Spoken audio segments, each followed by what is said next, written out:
Well, there might be a sound effect. I seem to have fallen in love with that whole metal pipes falling sound, so might be that. Might have been a musical clip. Hard to say. Anyway, howdy, howdy, howdy. Nearly senior citizen here. Greetings, boys, girls, and all of our non-binary friends, and welcome to this, another brand new day we're in. Yeah, spinal compression and neck nerves and good old nerve irritation. I have the fans on in the window. Door open, fans on out in the hall. Oh boy, the guinea pigs are happy downstairs. I buy them when I can, romaine leaves. Well, romaine lettuce, I call them leaves. And then I give them to the guinea pigs. And I even say, here's some leaves, because I call them leaves.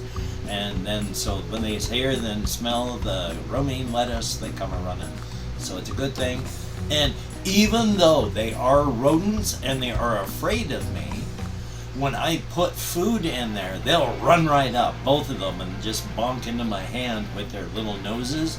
So they're afraid of me instinctively as rodents, but they're not afraid of me as two individual guinea pigs.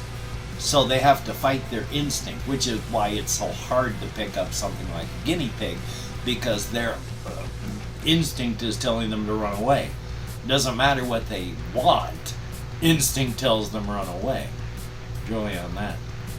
Still though, it's a day, and that's a good thing. I'm going to talk about some things, checking over here on my list about stuff, and just to see what I have, because there's some stuff and some other stuff that's not there. I'm incoherent. Really quick on that one too. I'm jumping around on subjects because of my ADHD. Thumbs up. In comments, Made in Canada said they laughed at one point yesterday when I just a string of gibberish for a short moment, and then I went on and was able to talk after that. And they said they felt bad for that. Don't ever feel bad about stuff like that. Objectively, it's funny. I mean, it's funny to listen to somebody try and talk and just gibberish comes out. I mean, unless they're having a stroke, unless there's some medical reason or some actual reason that that's a bad thing. Otherwise, it's funny. Objectively, it's funny. That's why I laugh when I fall down and hurt myself. Because objectively, outside of myself, it's funny. We laugh at pratfalls. We laugh at people getting hurt.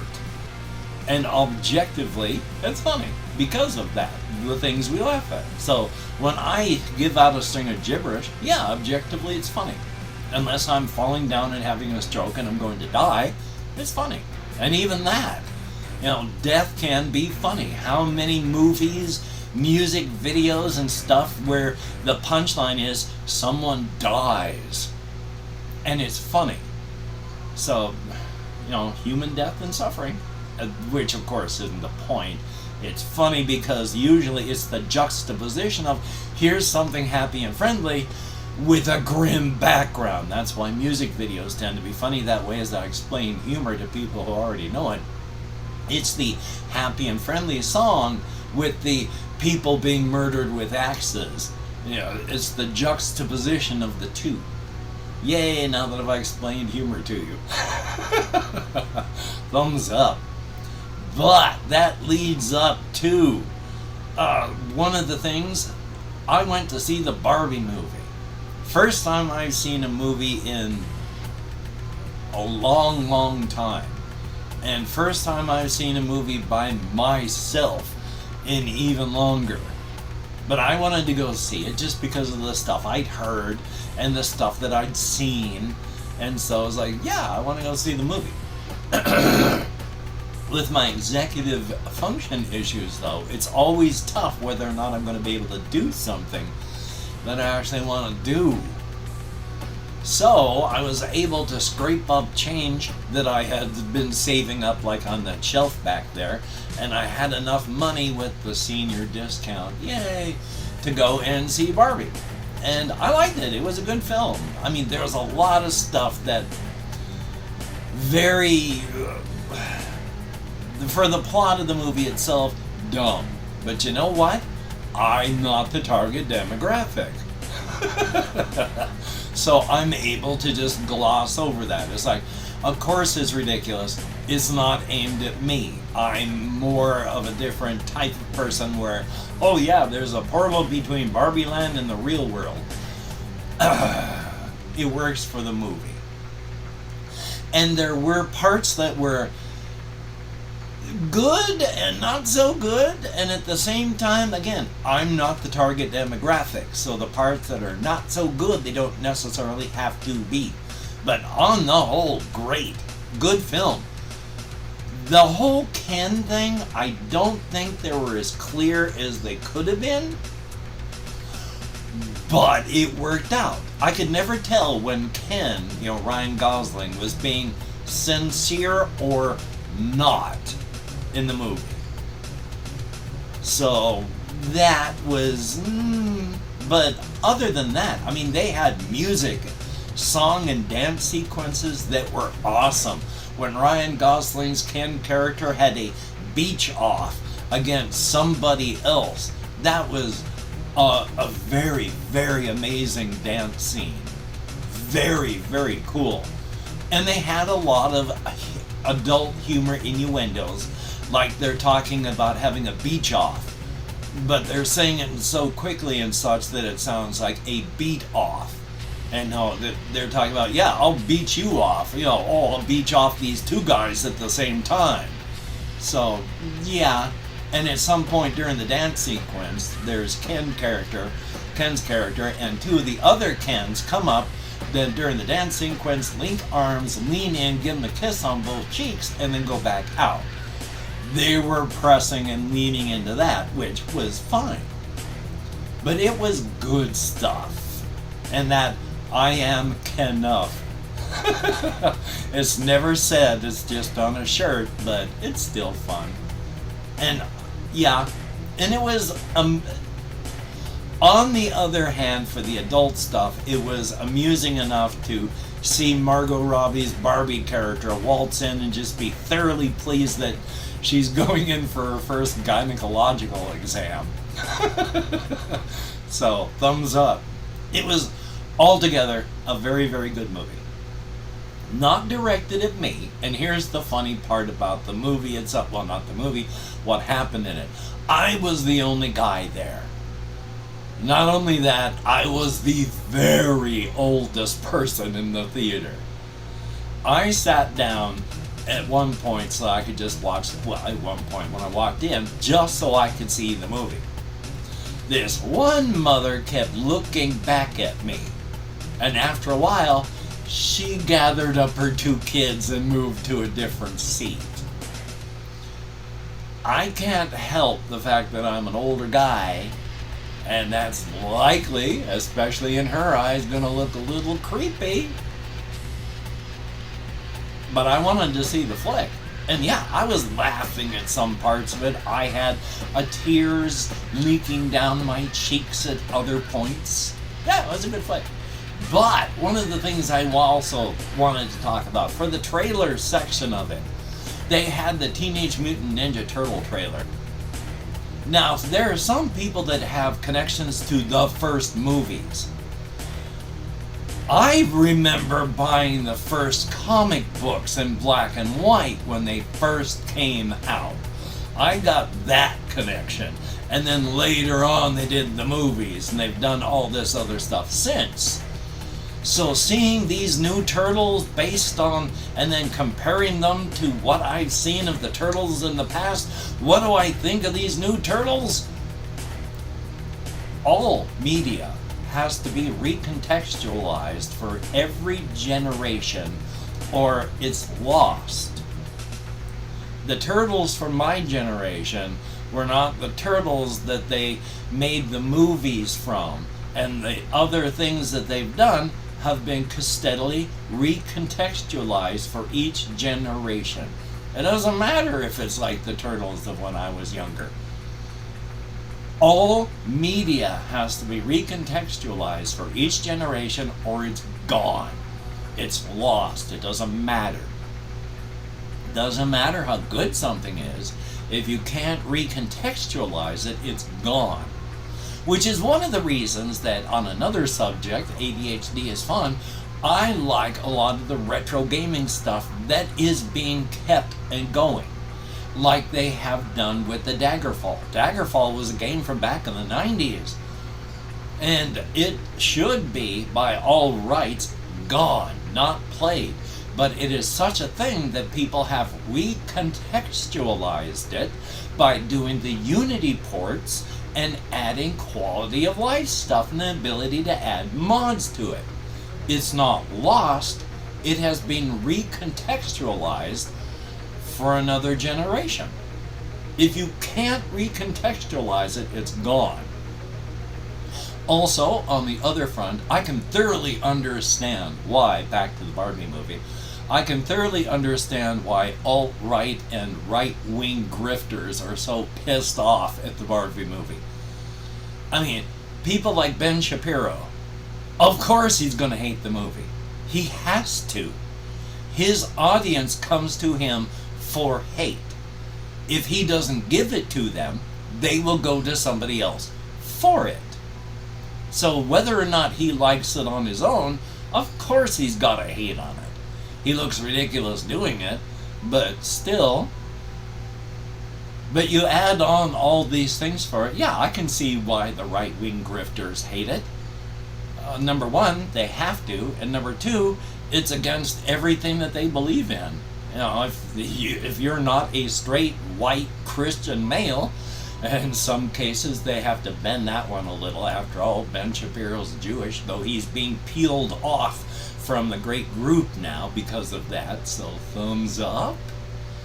For all the reasons to hate somebody, that's not a good one. Hate someone for their actual beliefs. Don't hate someone just because, oh, I'm anti-Semitic. No, but then I don't understand that kind of hate. That's one of my issues with my neurodivergence, because I don't understand people.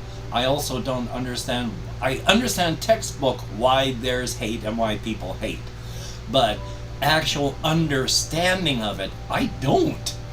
So, yay. But, checking over here on the rest of my list, oh yeah, I generally don't wear my glasses. As soon as I finish recording, I take these off. Because, once again, you know, these are bifocals. So, the close-up part, well, everything that I do is so far away that the close-up part doesn't work. And the top part is far enough for far away stuff, and all of my things are too close for that. So I see better without them for like my monitors and such than with them. And when I go out into the world, I tend not to wear glasses, because when the world is soft and fuzzy, it's a little less threatening.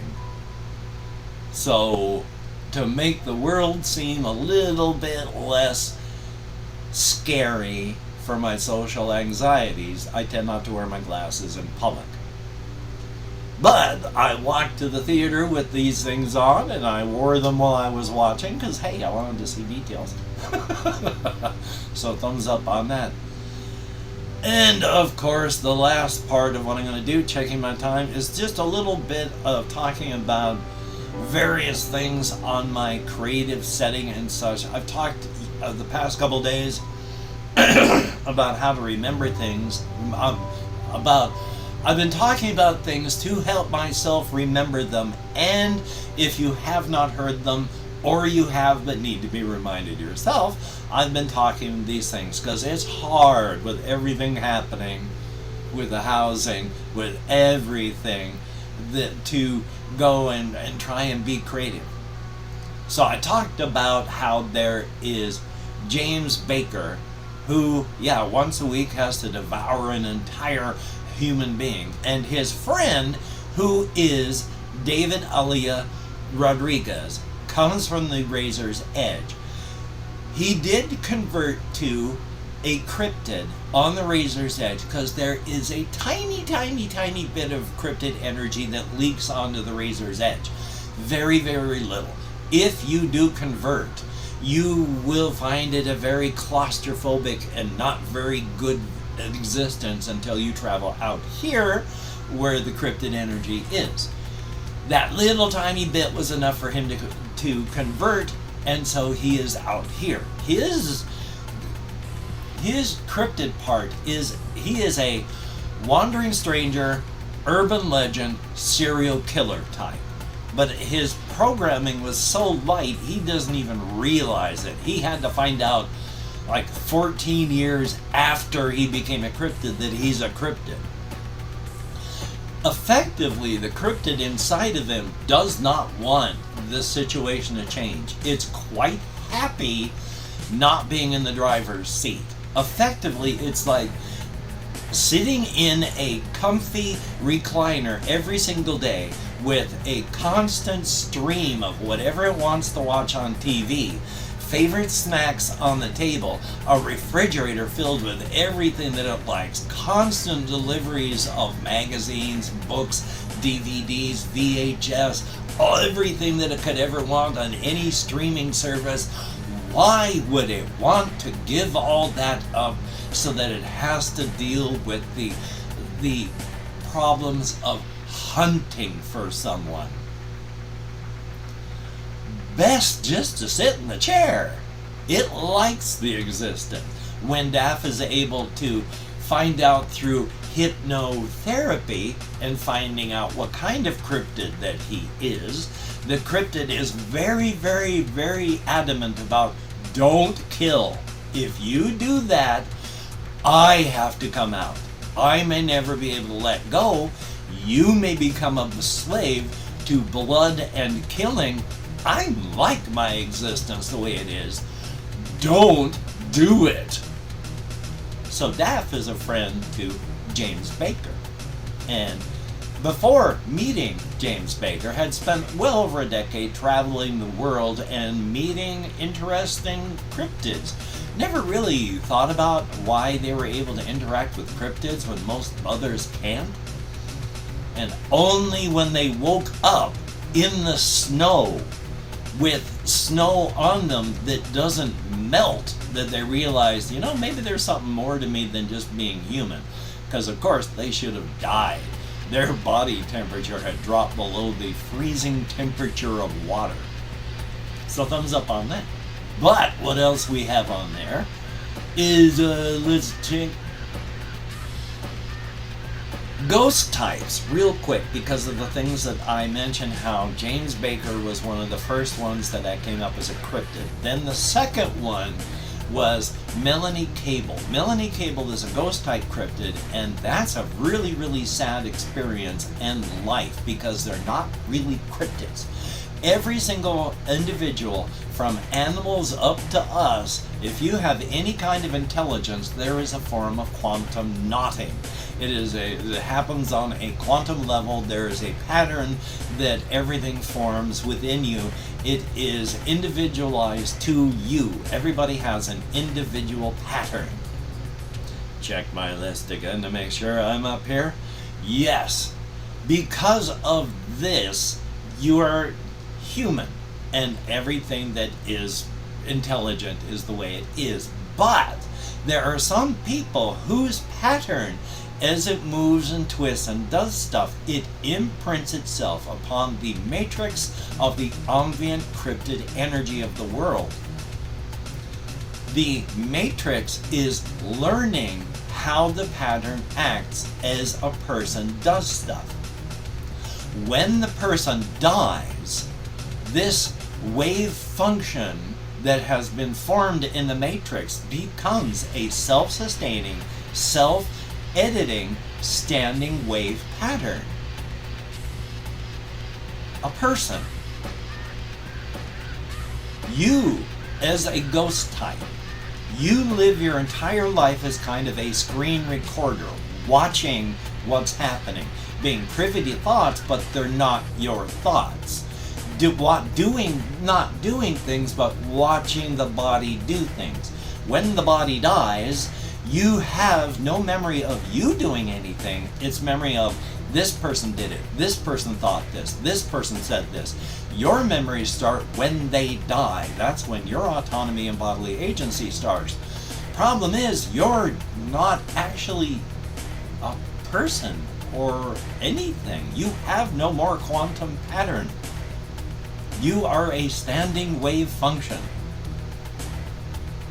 And though you can gain memories, though you can do things, patterns, everything loses energy over time. Ghost types have a very tragic existence because at about the 200-year point, the loss of energy does begin to affect you as the ghost. At 250 years, you have finally faded out. You have 50 years of effectively being an Alzheimer's person. Everything slowly draining out of you over that 50 years until before you fade, you effectively just sit in a room staring at a wall with a half smile on your face, unable to really feel or do anything else, just until the end. The only good part is they can't feel it happening. But yeah, you come to full bodily agency. Melanie Cable, her body is actually killed by James Baker. And she stands looking at her body and then watching as James Baker picks it up and walks away and then eats it when they reach the abandoned mine shaft that he's made his home just outside of town. That's when she's really got it rubbed in her face that there is no going back. This is her new existence. Her body is gone. Now, 2% of the world's population has the genetic expression so that they can interact with the cryptid world. Ghost types aren't cryptids. They aren't actually people. Only 2% of that 2%, including cryptids, 2% of them are able to interact with ghost types. The life of a ghost is horrifically lonely. No one can see them or hear them. It is awful. But more about Melanie Cable later, because I want to thank each and every person who is a Patreon patron. Without your people's help, I would be hosed like a Christmas monkey. Oh my gosh, thank you all so much. And thank you all to everybody who has ever donated to my GoFundMe or my PayPal. It is appreciated. Without your help, I would be in trouble. I'm going to go through and thank however many people have left me comments in the past 24 hours as I turn off my spotlight over there. In the past 24 hours, if I mispronounce the username, no disrespect is intended. And even though I count the fingers of this hand, well, I don't really count anymore. It's just a form of stemming. Jesse Koskinen, thumbs up, thank you. Good to see you in the comments. We have Made in Canada, thumbs up, and thank you very much. Always good to see you in the comments. There is Adonis Rivera. I'm still fighting through executive function, and I gotta move before I can even think about trying to write my stuff. So here's hoping as soon as I get moved and such, I can. But thank you very much, and good to see you in the comments. And Nexar EH, son of a gun, always good to see you in the comments, my friend. Hopefully things will go better for you. Hokey smokes. Then there's Whatever, thumbs up. And Chris, greatly appreciated. Jan, hey, it's good to see you in the comments again. I hope to continue seeing you. I mean, after all, you're supposed to do my thumbnails as soon as I can do reactions again, right? And RJ Mitchell, always good to see you in the comments. Definitely a thumbs up. And then, well, I don't know if Scott was listed in last time, but Scott, thumbs up. Thank you very much. Greatly appreciated, each and every one of you. You get me out of my head and into the world and dealing with real people. Any amount of comments more than 0 is awesome. I get fewer comments than I used to, but hey, my channel is still slowly dying, so that explains that. Thank you, each and every one of you. It is appreciated. So, hokey smokes, I would have had therapy today, but my therapist is on vacation. Yay. So I'm just going to do what I can do, try and make some phone calls, try to do what I can do. I talked to my social worker yesterday. She's been looking into low-income housing for my area because she sent me a listing of low-income housing, but it's all stuff that's like over 100 miles away or more. That doesn't help. So, until we meet again, you take care. Have a great day today. I will see you on the flip side. That is definitely a very, very good thing. So now that I've done that, let me turn this on. Another system update for the PlayStation this morning. Yay! You tilt my hand and get it for proper contrast. I will see you on the flip side.